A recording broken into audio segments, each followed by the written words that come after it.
Thank you for turning to page 121. Today we're going to take a look at what to give your low-level group when they're starting out as far as magic items are concerned. Are you going to start them out with really powerful stuff and make them ridiculously OP? Or are you going to starve them on magic items, maybe not even give them anything magical for the first couple of levels? I like a happy medium there, and I'm going to show you how I do it. I'm going to go out of the magic items out of the Unearthed Arcana and Dungeon Master Guide. I'm only going to stay to these two books to limit the scope of the video. Of course, Encyclopedia Magica is out there. You can go ahead and incorporate a lot of stuff from there, and there's a lot of stuff that I consider kind of benign magic in there. But you got to remember, even at low levels, you've got to reward your players for all their risking their lives and all their daring do. You should give them out some rewards, and you should make them interesting. So today I'm going to take a look at ways that I do it and have done it in the past, and just some suggestions for your low-level campaign. Today on page 121. So you've got your brand new Greyhawk campaign up and running. You're all excited. You're going to run your first game. You're going to put in the appropriate monsters and things like that. And I may do a video on the monsters in the future. I haven't decided if that'll be something. If that's something you'd be interested in as a viewer, please leave a comment and let me know. But right now I'm going to concentrate on magic items. What magic items can I give this aspiring new group that are going to just do wonderful things in the world of Greyhawk? Well, I'm going to go to the Unearthed Arcana pages, because honestly, as a DM, I spend a lot of my time looking at the charts in this book for magic items. Simply because for AD&D, they're the most comprehensive. All right, they start here on page 84 and then continue on through.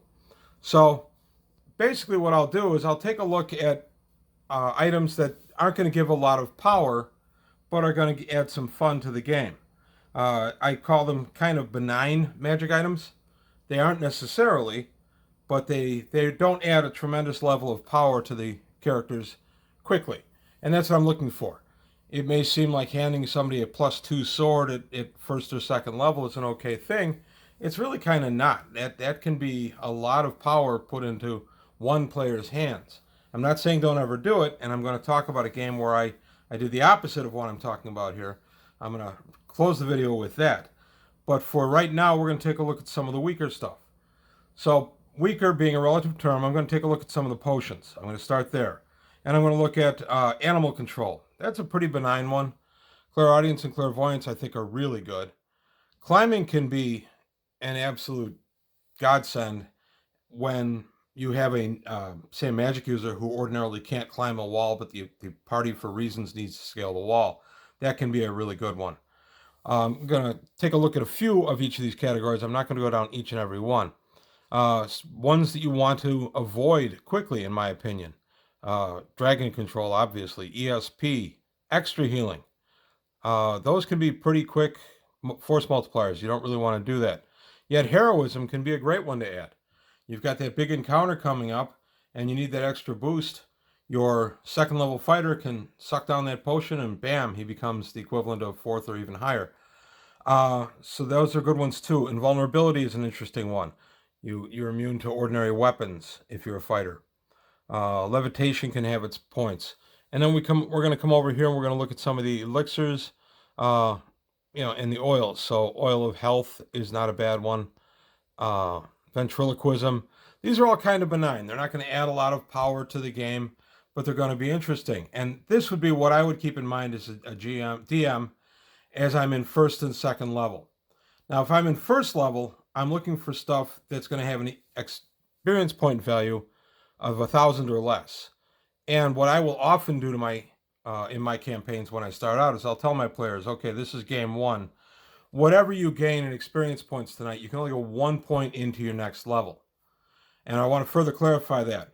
We do play by the experience points rules from AD&D, which is you get experience points for monster kills, experience point value for magic items that you've received, and then, of course, a 1-for-1 experience point for gold.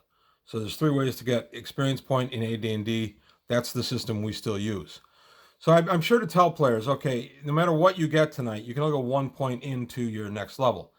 And the reason for that is you can have a cleric who's going up at 1,201 points, they go to second level, but a magic user that's got to be 2,250 before they go to second level. So you can have a magic user languishing at first level while cleric is actually at third. I generally don't do that because the power balance gets skewed very quickly. But what I will try to do is keep people on a level, an equal level setup, at least for the beginning. So in other words, everybody will be first level for a while, then second for a while, then third level for a while. Once I'm into third level, I pretty much start letting the experience point find themselves, and the characters can find their own range. Because by that point, the magic user of the group has got enough to keep himself alive. The whole party's not dominated by the fighter or the ranger, especially the ranger specialist of some kind. So it's just how I found it to keep it kind of balanced for players. So going back to that, we're going to take a look at some more of the magic items. We're going to look at the scrolls. I don't give out any protection scrolls at low levels, but I will give out scrolls with spells on them. Those are especially useful. Or I may even make up a scroll of my own, scroll of enemy detection or something like that, a one-off where they can cast it and bam, okay, the enemy's over there. It's just something to kind of boost the power a little bit, but on a temporary basis. Rings you have to be careful with. Rings seem like they'd be nothing. Feather falling. That's a benign one. I'll go ahead and I'll give a ring of feather falling. Well, you now have a character that's no longer really going to fear heights. That could be deceptively powerful for low level. Yet, ring of fire resistance, if brand new first level, that's not a bad one to give out. They're not going to be encountering a ton of magical fire or even natural fire at first level, because if they did, you'd kill them very quickly.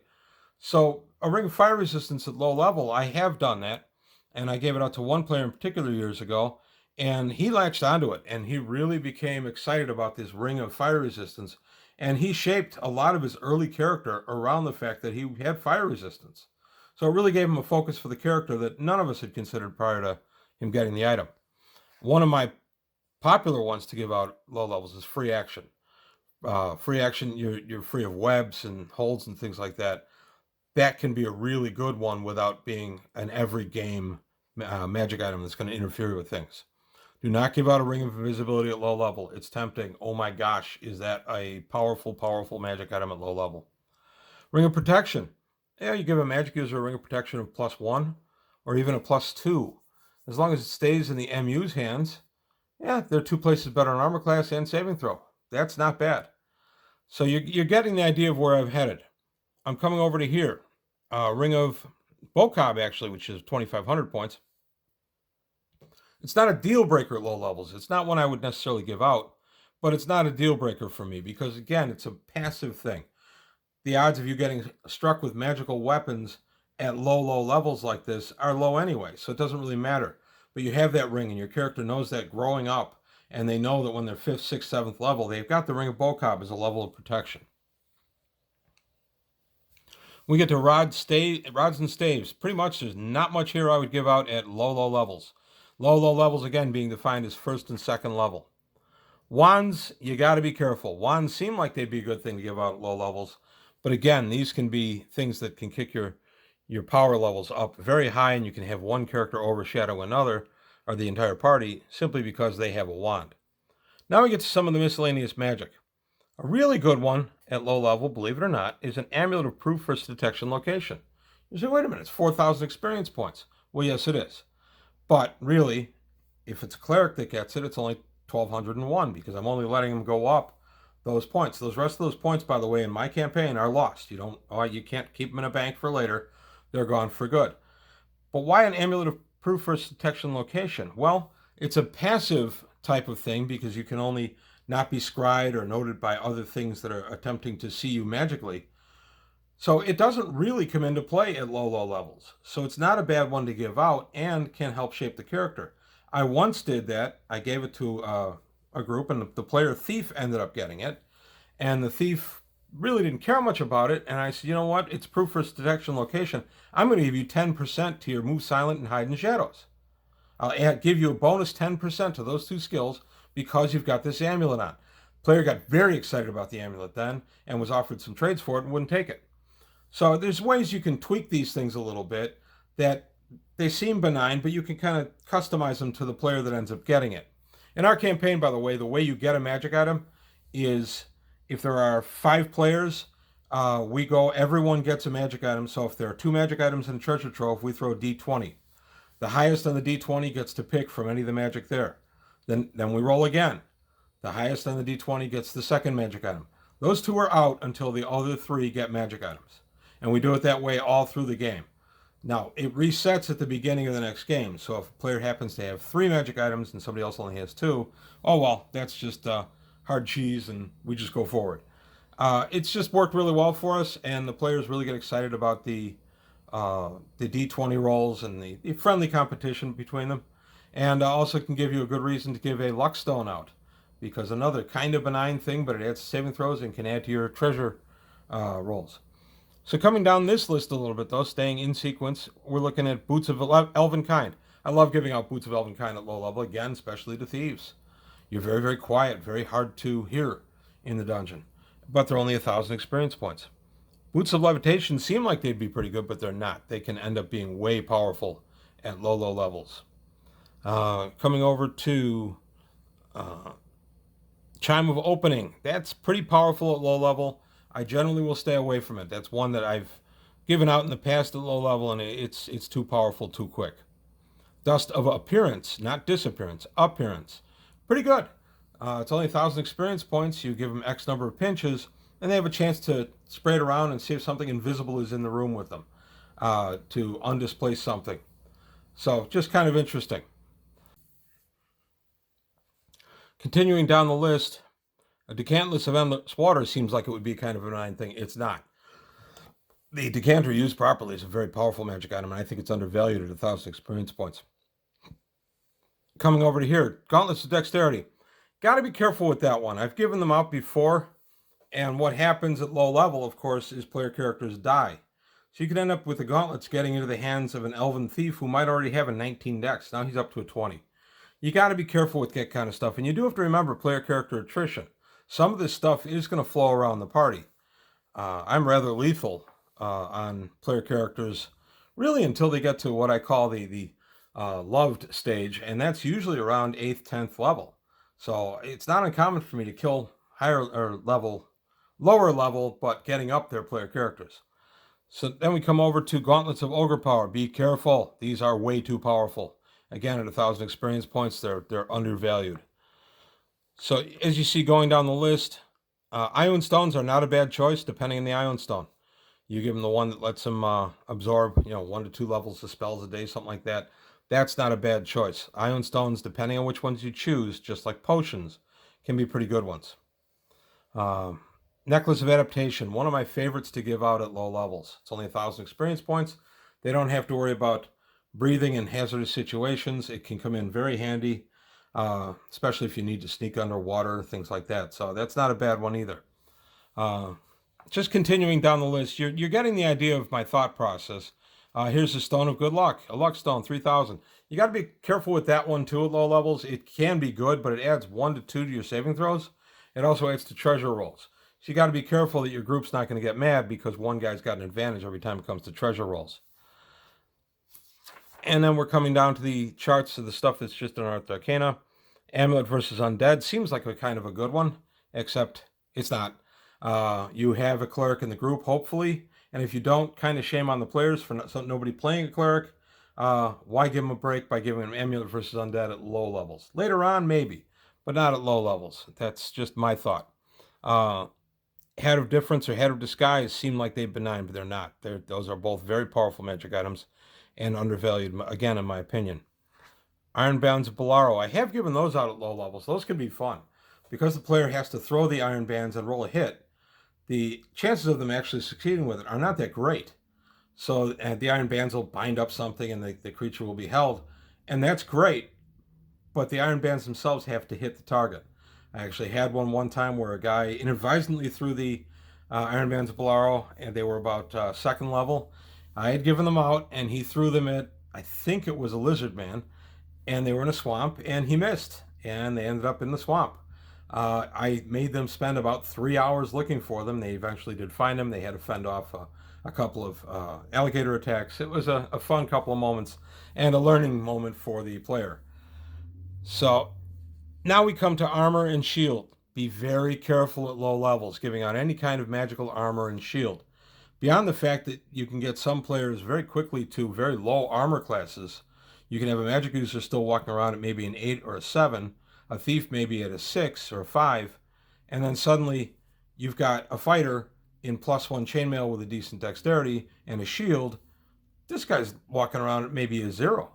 So he can become a tank that you really can't hurt without slaughtering the extra characters, the other player characters.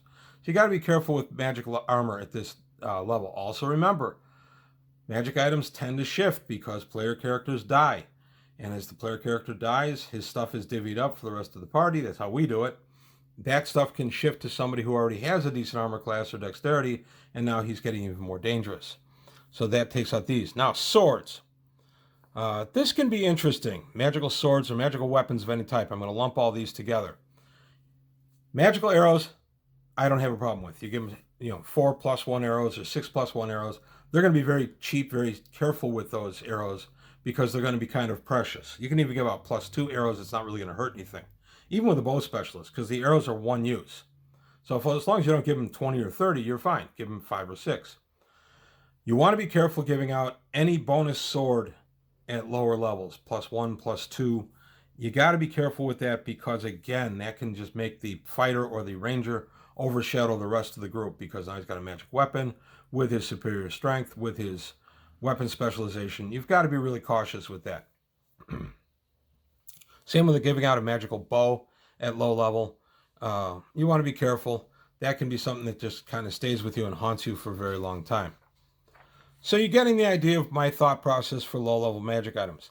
I like something that's going to be a reward to the players, genuinely. Maybe it's something I can tweak that the low-level characters would really like I did with the Amulet of Proof first detection location. Or maybe it's just something that's going to increase their power a little bit. It's not unreasonable for somebody, maybe a 5th level magic user, to get a Ring of Wizardry 1st level. Another favorite for 1st or 2nd level would be a Pearl of Power, which allows a magic user to cast a spell he's already cast or cast it already. So if he has 1 magic missile left in his memory, he can cast the magic missile off the Pearl of Power or cast the magic missile out of memory and then cast off the Pearl of Power. It's a nice magic item. It adds a little bit of power, makes the magic user feel better about things without getting everybody too powerful. Now, I did mention earlier that I'd gone the opposite way on a campaign years ago. I did this back in the pretty early 80s, early to mid 80s with a group I was playing with. And there were only 4 of us playing, me as the DM and 3 players. And it was pretty much going to stay a closed group. It was going to be a limited campaign. We were just kind of goofing around one day and we wanted to start up a campaign with just this group and see how it went. And in those days, I was playing with many groups at a time. So I decided that I would do what I called the Legacy campaign. And the idea behind the campaign was the player characters all started out with a weapon that was a legacy from family at brand new 1st level. They would not get experience points for getting the item. It would be not a hand-me-down, but an inheritance from part of their family. So the inheritance would be, I had a fighter. I gave him, at 1st level, brand new, no experience points yet, I gave him a Vorpal sword. I had a magic user, brand new, no experience points, got a staff of the Magi. And I had a cleric in the group, and all 3 were just regular, and this is before weapon specialization or anything. And the cleric in the group, I gave a staff of curing that was also combined with a staff of striking. So it was a +3/+3, and he could expend charges to strike better. So you're going, wait a minute, that's way too powerful. Well, that was the idea. I wanted to do a little experiment and see what giving out these ridiculously overpowered magic items to low-level characters would end up doing to the campaign. And the answer is, it was great because I balanced the campaign and it was small. I only had 3 players in it. So it ended up really balancing very well and was a lot of fun. But if I had done that with a larger group and everybody had it, forget it. Because they had too much power to give out to demolish the low-level monsters, and any higher-level monsters I wanted to put against them would cream them. So it was interesting, and it was a fun experiment. The campaign went till about 8th level, which back in those days, we played many sessions. And the characters really were powerful and kind of became renowned in their areas and brought glory to their families again and stuff like that. But you also have to remember, this was a closed group in Greyhawk, but it was kind of a closed campaign with only these characters. And I knew at the time at least one of my players, and it turned out two of them, were leaving our group within a year of the beginning of the campaign. And I knew that going in because one guy was about to graduate college, another guy had been talking about joining the military. So I knew that that was a closed situation. So I went ahead and I jumped on it, and it was a lot of fun. I do recommend it. I recommend you control the power, but man, it was fun. They really loved having those high power magic items at low levels and then growing up and growing into them. It was a lot of fun in the campaign.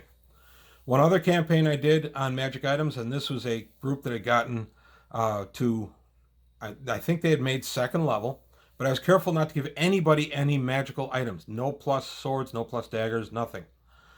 And they came to a town, and the town was being terrorized by a monster. It was attacking wagons as they came into the town. It was a small town, and they had no real way to fight back.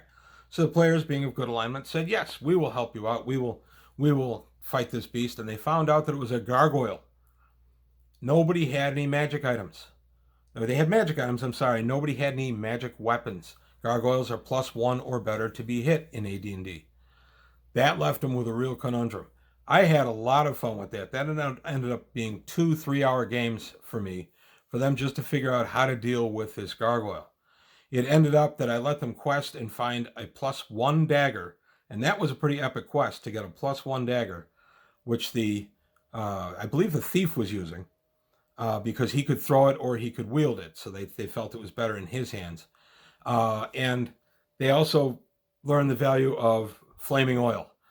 So they kind of got the gargoyle down. They baited it into a trap, kind of in a kill zone. They had the oil ready. They had the dagger ready. They threw the flaming oil. They were doing enough damage to the gargoyle. The gargoyle tried to flee. The thief with the dagger threw the dagger. It struck the gargoyle with just enough to bring it to the ground, and then the flames finished it off. So it's an interesting way. They had to find a nice workaround against at that level, powerful creature, because the gargoyle could also outfight them at that level. So it's just kind of a fun campaign. It was the start of a campaign, and then I went on from there. So there you have it, some ways to introduce magic items without overpowering your group, or introduce magic items that are intentionally overpowering your group. Whatever way you want to take your group at your low level. So that's it for today from page 121. Thanks for watching, and I hope you liked what you heard and saw. Please remember the subscription drive. I'm trying to get to that mystical 1,000. Also, please remember the Patreon. I'd appreciate any kind of help I could get there.